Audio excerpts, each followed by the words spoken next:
new computer. A group of children are determined to improve their school with the addition of some computers. The adults tell them it can't be done. But these kids won't take no for an answer. They decide to take matters into their own hands. Nisha was proud to belong to a school that had electricity and proper drinking water supply. Gone were the days when they used to fan themselves with their books in the sweltering heat of the small classrooms. Now, at the click of a switch, the fan came on. The blades whirred round and round till you couldn't make out one from the other, and cool, delicious air wafted down onto them. And how good it was to drink water whenever one felt like, and not worry about unsafe water. Yet, there was one thing that the Sunrise English Medium School lacked. Nisha frowned as she thought about it.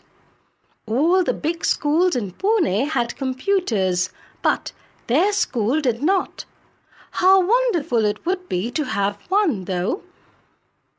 Nisha knew computers helped you learn about the world and do amazing things.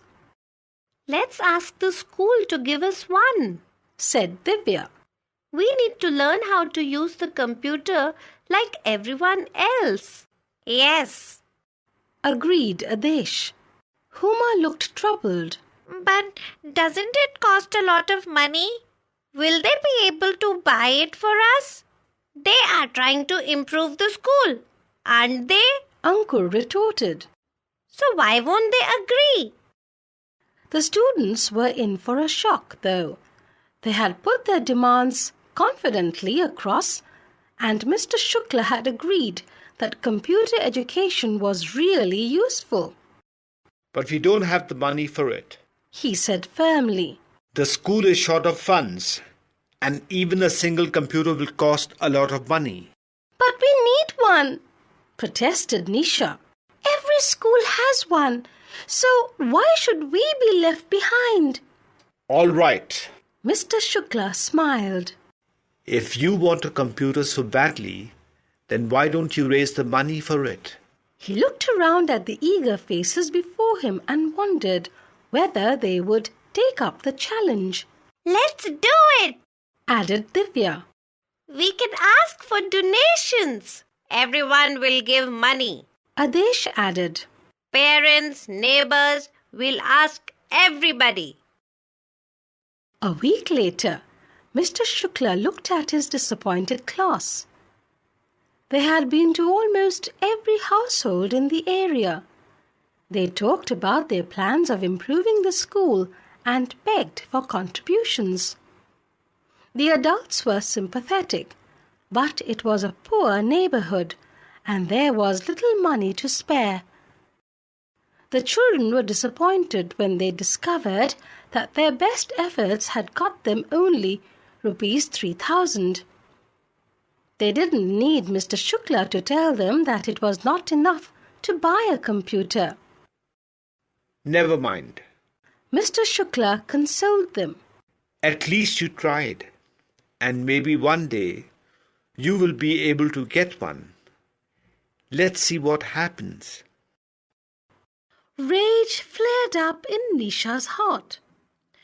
Why should all the big schools in the city have computers and not them? Simply because their school could not afford it? Did this mean that they would never get the kind of education that the other schools gave? They also deserved to learn computers.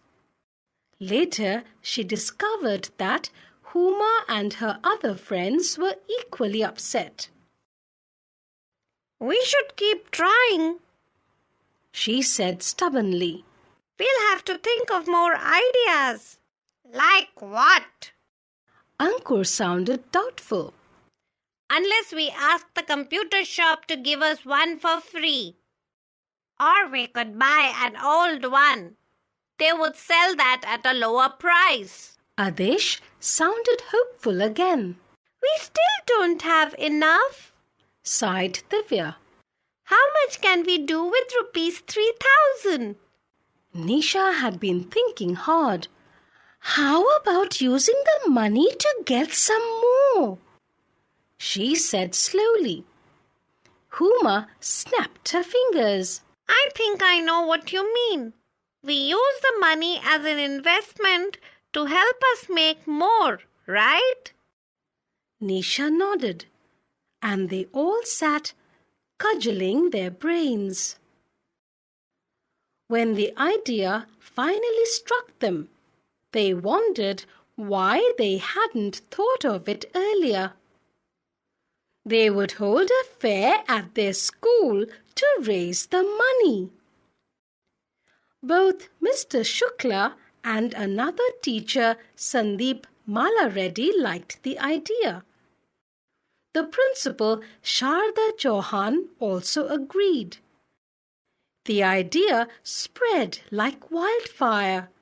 Suggestions and ideas started pouring in from the students. They could have different games and sell handmade crafts. They could have homemade snacks to eat. They could use the 3,000 to buy all the materials they needed. The teachers were amazed and impressed by the children. These 9 to 13-year-olds took charge of the entire event. Beautiful craft items like paper flowers and bags were made. Games and other activities were planned. Snacks were made by the children with the help of their parents. Meanwhile, all the students helped to spread the word in the neighborhood. There was great excitement at the news. A fair was something that everyone enjoyed, young and old alike. On the appointed day, people thronged to the fun fair. In no time at all, the handicrafts were snapped up, and the delicious pani puri, pav bhaji, bhel puri, idli, and other dishes vanished into hungry stomachs. The games were an equally huge attraction. Nisha surveyed the crowd and thought there must be 1,000 people at least. The fair was a great success. There was great excitement the following day when the money was counted. Rupees 13,000 was no mean sum, and Nisha and the others were thrilled. It was a memorable moment for the entire school when the group, with Mr. Shukla accompanying them, walked in some days later. They were carrying 2 computers, a new one and an old. The students cheered, and Nisha and her friends couldn't stop grinning and nodding.